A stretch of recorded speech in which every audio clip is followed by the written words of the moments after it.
It's amazing how many people experiencing bloating, especially after they eat. It could be 2 hours after they eat, 4 hours after they eat, even in the middle of the night, hours after you eat your last meal. But this has become a modern day epidemic, and I'll say this right at the top. Most of it is due to toxins of some type, creating a dysbiosis in the gut.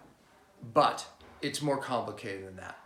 I think some of you are familiar with SIBO, which is small intestinal bacteria overgrowth.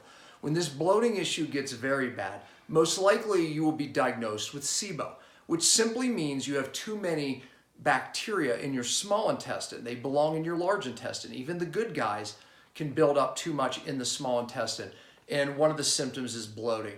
And oftentimes it doesn't seem to matter what you eat. There's no doubt certain foods that flare it up worse than others. And we call those high FODMAP foods. So one of the quick tips is if you go online and you Google low FODMAP foods and stick to those foods, it'll take a lot of the symptoms away, but you won't be fixed. As a matter of fact, you won't be fixed because this is typically an autoimmune condition.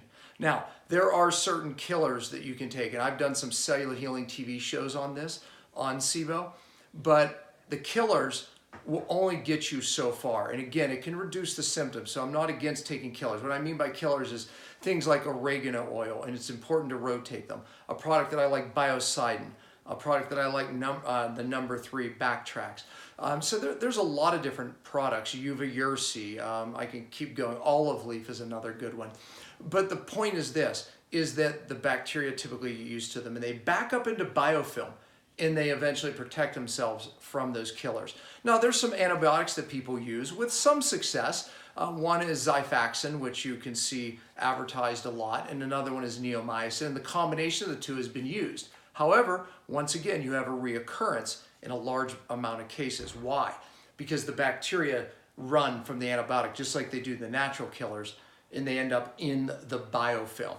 Now, you can increase your results another step by utilizing these biofilm busters, if you will.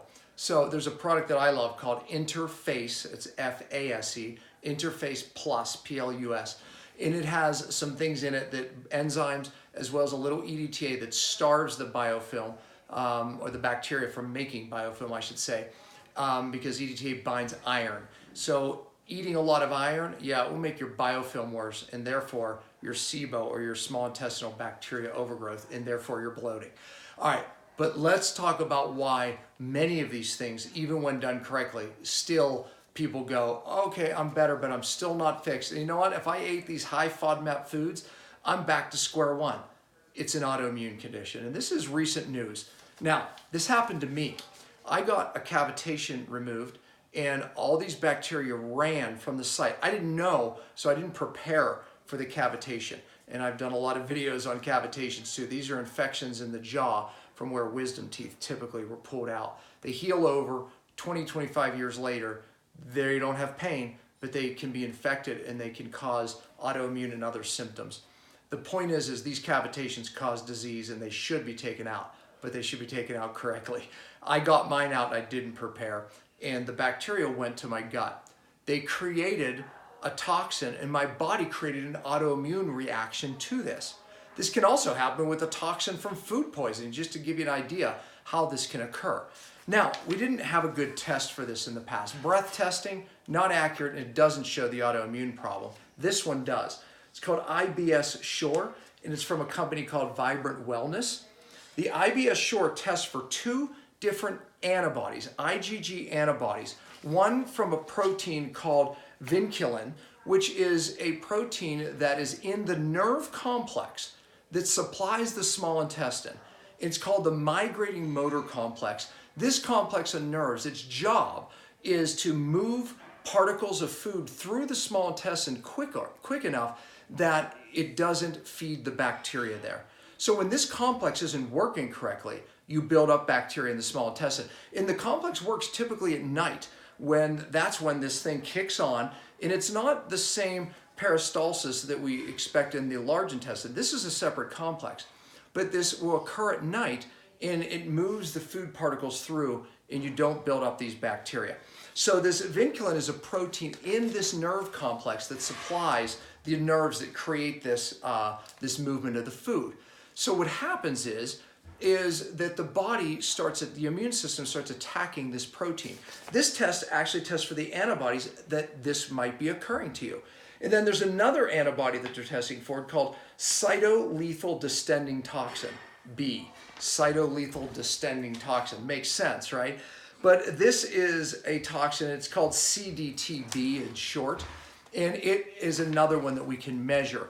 And if you have antibodies against this toxin, most likely a toxin mimicked this and your body started attacking itself, driving this autoimmune condition, attacking this nerve complex. So this test tests for both. In fact, I was positive on this test, which showed, in fact, after this toxic exposure from the cavitation, and it can happen, like I said, after food poisoning as well, my body started then attacking these nerves, or the nerve plexus that drive this migrating motor complex. And therefore, my body wasn't moving through the particles fast enough. So I did all the killers. I did it all. I did it perfectly. The biofilm, but it wasn't until I discovered this. All right, so what can you do about it? That's a good question. So multiple fast, that actually can shut off autoimmune due to autophagy and also due to the stem cell formulation. So that's a tip. Also, injecting something called exosomes, I've done a lot of videos on this, can shut off autoimmune. But most people probably might not have access to that. But those are two things that we actually do know work. So fasting, even 5 days of a partial fast or a water fast every month for several months in a row is effective enough to turn off the autoimmune. So this is a big tip. You need to share this video with many, many people because I'll tell you, this is a big problem. And all the advice on the internet, it's wrong. It doesn't work. You have to know if your condition is in fact autoimmune, and then you can drive the course of action differently. And I'll be doing more videos. Right now, our whole doctor group, we're experimenting with how to shut off this autoimmune, and we're experimenting with new things. So I have some tricks under my sleeve. I just don't want to tell you them until I know that they work. And working with hundreds of doctors at once, we're able to experiment with these things and say, this is absolutely working. Fasting, no brainer.